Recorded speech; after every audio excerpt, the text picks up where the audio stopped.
Hola, hola jóvenes. Bueno, primero que todo saludarlos y agradecerles que le hayan dado play a este video, en donde vamos a conocer la sesión 3 de este proyecto de intervención social. Más específicamente, el día de hoy vamos a ver todo lo relativo con los derechos del niño, niña y adolescentes. Por eso que vamos a ver un poquito de su historia, de dónde vienen, cómo se crearon, cuáles son estos derechos específicamente, entre otras cositas. Así que vamos. Bueno, comprenderán que los derechos que nosotros tenemos, bueno, que ustedes tienen ahora, no son los mismos derechos que tenían los niños hace 60 o 80 años, ¿ya? Inclusive ellos no tenían estos derechos. Es por eso que England Tinjeb, una activista social inglesa, que en 1913 viaja a Viena, es testigo del daño que sufren los damnificados producto de la guerra, pero se fija más específicamente en los niños. Ella decía que si bien los adultos estaban en guerra o en conflicto, los niños no tenían por qué pagar dicho conflicto. Y es por eso que después de que vuelve de ese viaje, sigue pensando en qué forma los puede ayudar. Y es por eso que crea la Fundación Salven a los Niños, que tenía el objetivo de recabar fondos para poder llevarles leche a estos niños de Viena y, si era posible, a otros países. England Tinjeb no sabía del alcance que iba a tener esta fundación. De hecho, le llegaron tantas donaciones que tuvieron que habilitarle un lugar de acopio para poder recibir todas estas donaciones. Pero para Englantin esto no era suficiente, porque ella decía, ¿qué pasa cuando las personas no quieren donar? Decía que la seguridad de los niños no debía depender de las emociones de quien donaban, o de si eran más caritativos o menos caritativos. Decía que tampoco la protección de los derechos del niño debían depender solamente en si estábamos en guerra, porque había muchas otras situaciones de vulneración o de abuso hacia los niños que se daban, y no precisamente en contextos de guerra. Y es por eso que en 1948 redacta lo que es la Declaración de Ginebra, que es este cuerpo de acá que vemos más o menos, en donde ella escribe qué es lo que los niños necesitan principalmente. Y esto es como la primera declaración, podría decirse, el primer vestigio de lo que son los derechos del niño. Luego, como la Declaración de los Derechos del Hombre o Humanos, crea la ONU, esta también adopta esta Declaración de Ginebra y la convierte en lo que es la Declaración de los Derechos del Niño, Niñas y Adolescentes, ya que es lo que ya nosotros conocemos como derechos del niño.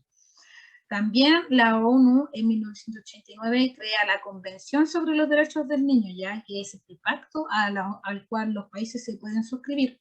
Este pacto es uno de los que tiene más países suscriptores, tiene 160 ya, en donde Chile también se ha suscribido, como lo vemos.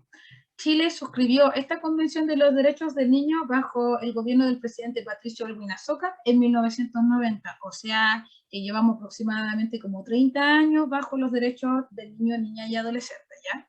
¿Y qué rango tiene esta convención en nuestro sistema de leyes? Bueno, en nuestro sistema de leyes se ubica en el segundo peldaño de la pirámide que vimos en la sesión anterior. Pero también hay que decir que inclusive es mucho más importante que una norma o una ley constitucional, ¿ya?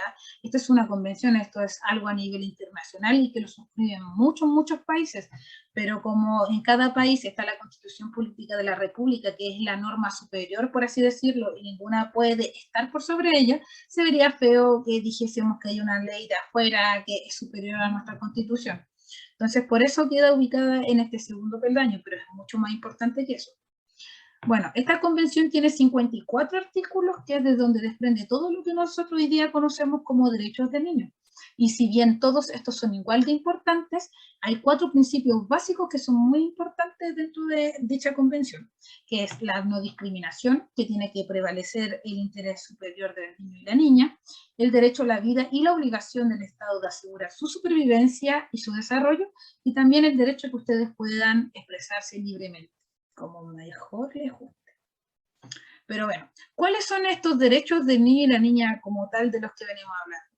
Bueno, yo les tengo un video que es más didáctico y explicativo de lo que son los derechos del niño, para que los veamos en conjunto, y bueno, aprendamos sobre ellos, porque la única forma de poder hacer valer nuestros derechos vender online, es conocerlo, ¿ya? asegúrate de llamar la atención. Ve a Wix e-commerce. Omitir.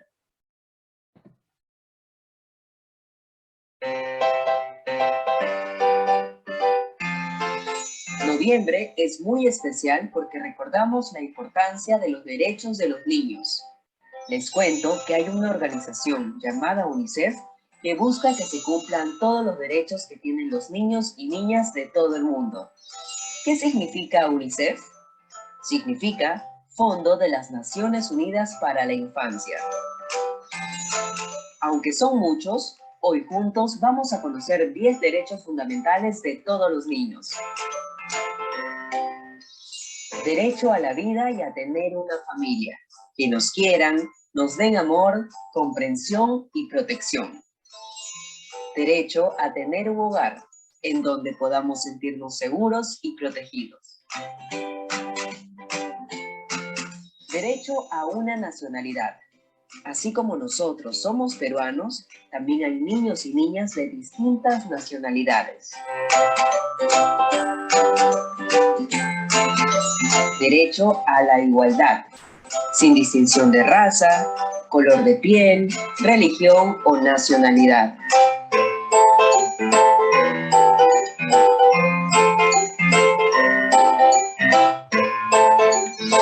Derecho a la alimentación.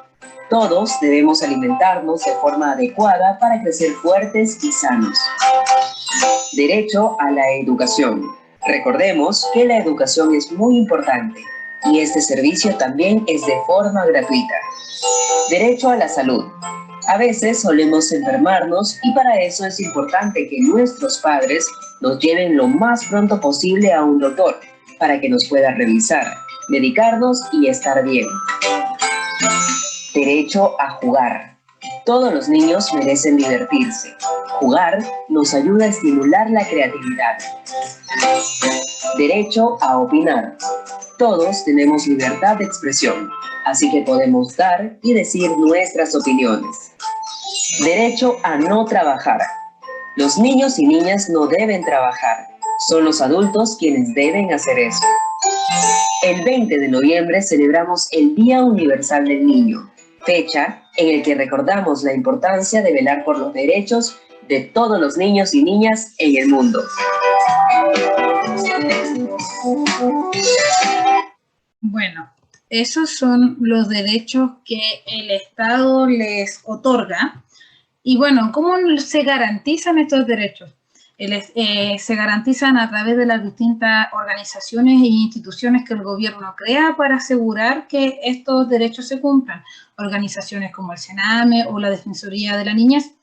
También a través de las distintas penas y castigos que les va a dar a quien infrinja sus derechos. ¿Para qué nos sirven estos derechos? Bueno, nos sirven porque son lineamientos universales y generales sobre la protección y el cuidado de los niños, ¿ya? Lo que dicen estos artículos son válidos para todos los niños del mundo y deben ser conocidos por todas las personas. Por ende, nadie puede violar sus derechos y decir después que él no sabía o que los desconocía, y para que la ley sea más flexible con él, ya que están en conocimiento de todos y deben hacerse valer siempre, y también es un sistema de resguardo para que ustedes puedan crecer en un medio psíquico sano para su desarrollo, ¿ya? Bueno, el título completo en realidad siempre ha sido los derechos y deberes de niños, niñas y adolescentes, porque así como tenemos derechos, también tenemos responsabilidades con este Estado. Dentro de estos deberes, que si bien el no cumplirlo no nos va a acarrear que nos lleven preso ni nada, pero nos va a ayudar a ser mejores personas y a poder desarrollarnos mejor en nuestra sociedad. Entonces, dentro de estos deberes encontramos el respetar a sus semejantes, sin importar su sexo, su condición, su raza, nada. Respetar también a su madre, a sus padres, respetar las opiniones y las costumbres de los demás. También deben respetar todas las normas y los reglamentos del Estado. Pero también, y muy importante, que deben respetarse siempre a ustedes mismos. Ustedes también son entes y sujetos de derecho y también merecen su respeto. Deben hablar siempre con la verdad, porque la única forma de saber o de poder ayudarlos es entendiendo el problema y conversando sobre el problema. También tenemos que respetar la patria y sus símbolos patrios, y también debemos cumplir nuestras obligaciones escolares, eso es muy importante, y también apoyar en las tareas del hogar. ¿Para qué nos sirven conocer estos deberes? De cierta forma es decir cuáles son las tareas que debería realizar un niño y que no se consideran abuso. O sea, ustedes podrían hacer todo esto y estarían igual cumpliendo con sus derechos, ¿ok? Entonces, ¿qué es lo que se considera abuso? Por ejemplo, uno de sus derechos era estudiar, así que no estudiar, pues ya es una violación a sus derechos, así que si ustedes conocen a un niño menor de 18 años que no esté estudiando, entonces es un delito y hay que denunciarlo en las organizaciones que vamos a conocer más adelante, ¿ya? Por ejemplo, no tener acceso a la salud. El derecho del niño es la salud gratuita. Entonces, si ustedes ven a un niño enfermo que no está recibiendo tratamiento, que sea menor de 18 años, a él también se le están vulnerando y violando sus derechos. Trabajar. Yo sé que muchos niños pueden ayudar a sus padres en 1 o 2 horas trabajando por distintas condiciones o distintas cosas que pasen en su casa, pero aún así, a pesar de que quieran ayudar, ustedes no pueden tener una jornada de trabajo de 8 horas o trabajar más de 6 horas o 4 horas, porque ese lamentablemente no es su rol dentro de la familia, ¿ya? Como decía, es el derecho y el deber de los padres darle los servicios básicos y las cosas que necesitan sus hijos. El no ser escuchados ni ser atendidos, por ejemplo, el que sus padres se vayan y no paguen manutención por ustedes, eso también es una violación a sus derechos y todo esto es denunciable a través de las instituciones que, como dijimos, vamos a ver un poquito más adelante. Bueno, ¿qué se considera abuso? El maltrato infantil, por supuesto, y en toda su rama, ya sea el abuso, que alguien lo esté maltratando, que le esté pegando, que alguien esté vendiendo, traficando niños, que alguien esté abusando o violando niños, todo eso es abuso infantil, es condenable y tiene que ser denunciable, ¿ya? También tenemos que recordar que el maltrato no solamente es físico, sino que también pueden haber maltratos psicológicos, como tratarte mal, decirte que tú no eres suficiente, o decirte distintas cosas que a ti no te hacen sentir bien.